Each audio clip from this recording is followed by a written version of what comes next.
महापुरुषों के प्रभाव की विलक्षण बातें।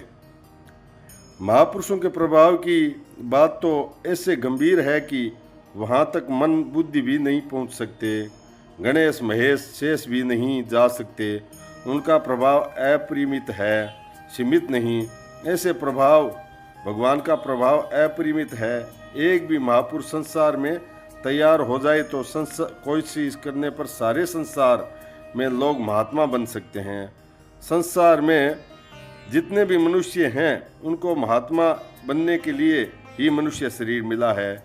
एक आदमी पहले पापी था, अब महापुरुष हो गया, तो अब सब लोग क्यों नहीं महापुरुष बन सकते। एक दीपक के जल जाने पर सारे दीप जलाए जा सकते हैं। बाती और तेल तो सब दीपकों में है ही। जागृत करने के लिए कितना समय लगे। फिर यह प्रश्न पैदा होता है कि संसार में महापुरुष तो रहते हैं, फिर सब लोग क्यों नहीं महात्मा बन जाते। बात यह है कि हो तो सकते ही हैं, पर प्रयत्न कौन करता है। संसार में बहुत से लोग तो ईश्वर को नहीं मानते, प्रयत्न कैसे करें। प्रयत्न न करने में अश्रद्धा और संशय हेतु है। उसी के कारण लोग प्रत्यक्ष में प्रवृत्त नहीं होते।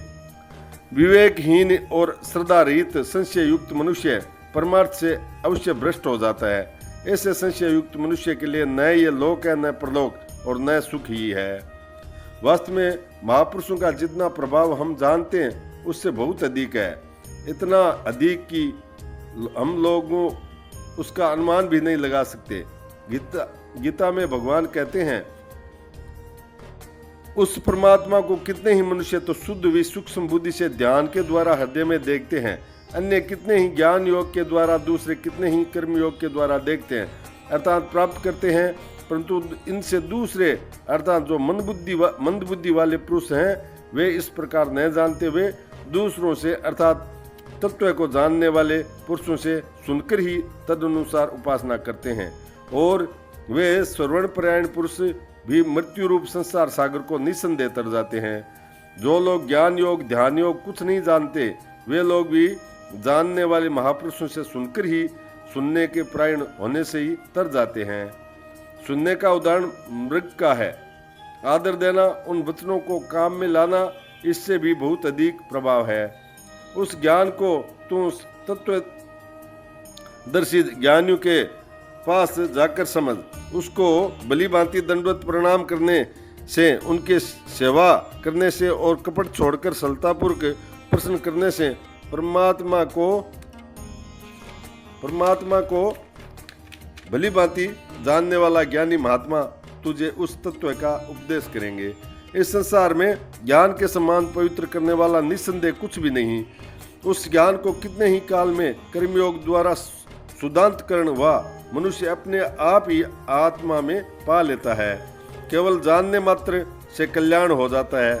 इससे भी बढ़कर उनका प्रभाव दर्शन, स्पर्श, भाषण, चिंतन किसी प्रकार भी करने पर कल्याण हो जाता है।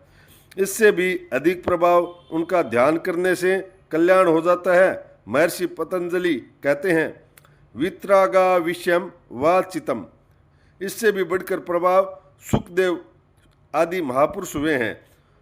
उनके उपदेश जीवनी उपलब्ध महाराजा युधिष्ठिर के उपदेश को याद करने से बड़ा भारी लाभ होता है। उनका प्रभाव देखिए, पांडवों का पता नहीं लगा। अज्ञातवास का समय पूरा होने वाला था।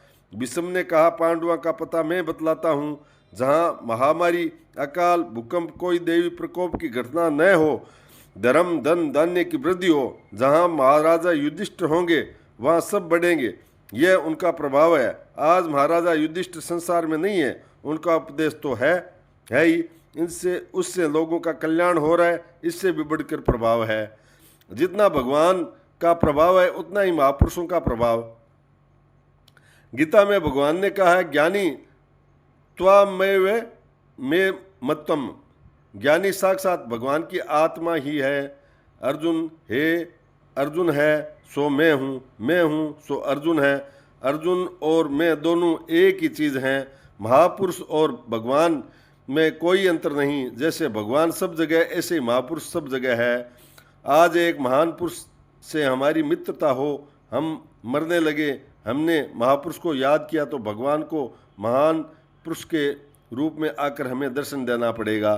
तुलसीदास जी ने यहाँ तक कहा है कि भगवान के भक्त भगवान से बढ़कर होते हैं। मोरे मन प्रभु अस विश्वासा, राम तिहदिक राम कर दासा। राम सिंधु घन सजन धीरा, चंदन तरु हरि संत समीरा।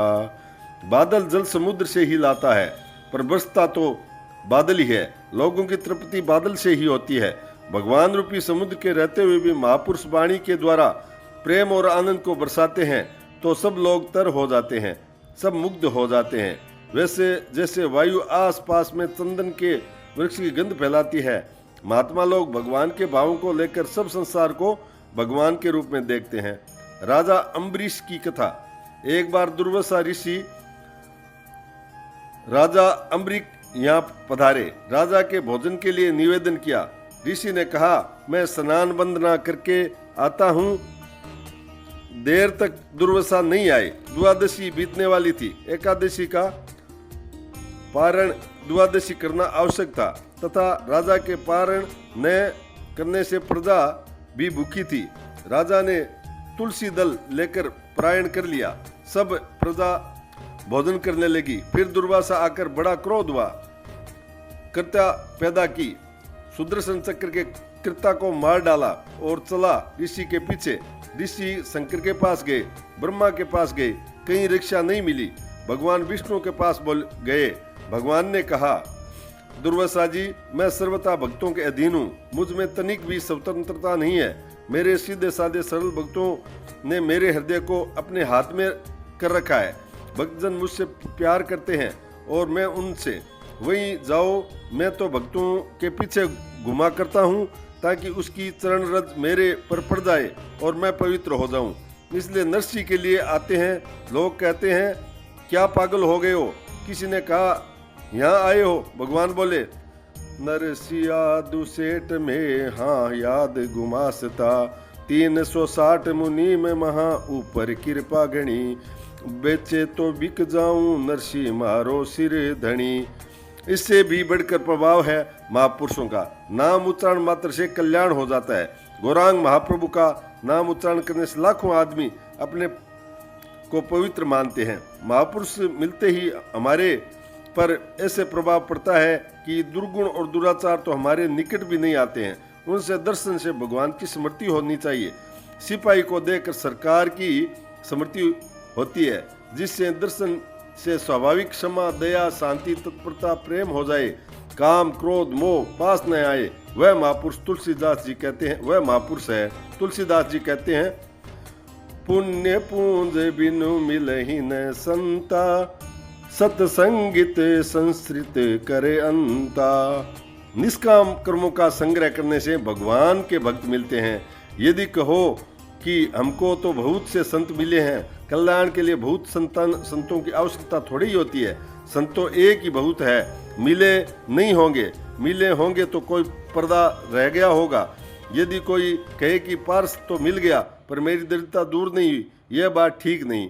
पार्स मिल जाता है तो दरिद्रता कैसे रहती है? मिलना हुआ ही नहीं।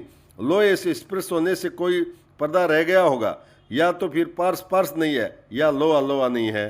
अज्ञान अश्रद्धा के पर्दे के कारण पास रहने वाले भी पहचान नहीं सकते। महाभारत का प्रसंग संजय धृतराष्ट्र को बता रहे हैं।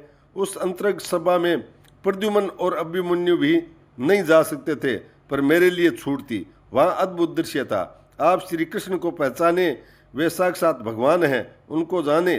धृतराष्ट्र ने कहा, तुम जानते हो, मैं क्यों नहीं जानता? संजय ने कहा, श्रद्धा करें, श्रद्धा से उनका ज्ञान होता है। भगवान कहते हैं, अपनी योग माया से छिपा हुआ मैं सबके प्रत्यक्ष नहीं होता, इसलिए यह अज्ञानी जन समुदाय मुझे जन्म रहित अविनाशी परमेश्वर को नहीं जानता, अर्थात मुझको जन्मने मरने वाला समझते हैं। मैं अपनी योग माया पर पर्दा डाल देता हूँ। मैं अविनाशी हूँ। मेरे परम भाव को न जानने वाले मूढ़ हैं। जैसे भगवान पर्दा डाल देते हैं, वैसे ही भक्त महात्मा भी पर्दा डाल देते हैं। उनके भक्तों में भी वे जिसको जानते हैं वही जानता है। महात्माओं का यदि एक तुच्छ व्यक्ति तिरस्कार कर देता है, महात्मा लोग मन में बुरा नहीं मानते। महापुरुषों के दर्शन भाषण चिंतन से लाभ होता है। यदि वे महापुरुष हमारा दर्शन करें, हमसे वार्तालाप करें, तो उनसे भी हमारा लाभ होता है क्या? हाँ, बहुत बड़ा लाभ होता है। उदाहरण आगे के पास हम जानते हैं तो ताप लेते हैं। आग उछलकर हमारे पास आ जाती है तो सब स्वाह कर देते हैं। आग से तो हानि होती है। भगवान और दोनों भक्तों से तो लाभ ही लाभ है। विवेकानंद के हृदय के ऊपर रामकृष्ण परमहंस हाथ लगा दिया, बस उसी क्षण भगवान के दर्शन हो गए। इसी प्रकार महान पुरुष हमारा ध्यान करते हैं और हम सारे के सारे नख से सिख तक पवित्र हो जाते हैं। हम उनका ध्यान करते हैं, तब तो हमारा हृदय पवित्र होता है, पर उनके द्वारा हमारी स्मृति होने पर सारा काम ही समाप्त हो जाता है, अर्थात हमारा उद्धार हो जाता है। अंगद हनुमान से कहते हैं, समय समय पर मेरी याद कराते रहना, मैं याद करूंगा। इसमें तो उनका निरोही क्या, मेरी याद उसको कराते रहना। देखना, हम देखते हैं तो हमारे नेत्र पवित्र होते हैं, पर वे हमें देखते हैं तो सारा का सारा एड़ी से चोटी तक देख लेते हैं, हम पवित्र हो जाते हैं। हम उनका दिया हुआ प्रसाद पाकर पवित्र हो जाते हैं। वे हमारे यहाँ भोजन कर लेते हैं तो हम पवित्र हो जाते हैं। प्रसाद भगवान का भोग, प्रसाद ईश्वर की दया कृपा, प्रसाद चित्त की प्रसन्नता, प्रसाद महात्माओं की दया और कृपा। अंतःकरण की प्रसन्नता होने पर इससे संपूर्ण दुखों का अभाव हो जाता है। उस प्रसन्न चित्त वाले कर्मयोगी बुद्धि शीघ्र ही सब ओर से हटकर एक परमात्मा में ही भली भांति स्थिर हो जाती है। हे भारत, तू सब प्रकार से उस परमेश्वर के शरण में जा। उस परमात्मा की कृपा से तू परम शांति को, सनातन धाम को परम पद प्राप्त होगा। परंतु अपने अधीन किए हुए अंतःकरण वाला साधक अपने बस में हुई राग द्वेष रहित इंद्रियों को विषयों में विचरण करता हुआ अंतःकरण की प्रसन्नता को प्राप्त होता है। वास्तव में श्रद्धा होनी चाहिए। अच्छे महात्माओं का प्रसाद सस्ता नहीं मिलता। महात्माओं का प्रसाद श्रद्धा होने से ही मिलता है, बिना पात्र के नहीं मिलता। लायक बनना चाहिए, श्रद्धा होनी चाहिए। फिर उस महापुरुषों का क्या अधिकार है, वे प्रसाद न दे। एकलव्य भील ने द्रोण को गुरु बना लिया, कुत्ते का भौंकना बंद भी कर दिया और वह मरा भी नहीं। अर्जुन ने पता लगाया कि विद्या किसने सिखाई, द्रोणाचार्य का शिष्य है। अर्जुन दौड़कर गुरु के पास गया। गुरु आए, देखा वहाँ उसकी मिट्टी की मूर्ति और एकलव्य की श्रद्धा से उसको यह विद्या दी थी। श्रद्धा और प्रेम से महान पुरुष बिक जाते हैं। भगवान के भक्तों को ठगने की एक ही युक्ति है, श्रद्धा और प्रेम। श्रद्धा प्रेम हो तो भगवान और भक्तों में कोई चाहे बीच बाजार में बेच डालो, यह उनके प्रभाव की बात है। श्रद्धा प्रेम के बस होकर वे बिक जाते हैं। और प्रभाव की कहाँ तक बतलाए, महापुरुष प्रभाव का वर्णन किया जा सकता है। श्रीमन नारायण नारायण नारायण, श्रीमन नारायण नारायण नारायण, श्रीमन नारायण नारायण नारायण, श्रीमन नारायण नारायण नारायण, श्रीमन नारायण नारायण नारायण। महापुरुषों के प्रभाव की विलक्षण बातें। बोल हरि बोल हरि बोल।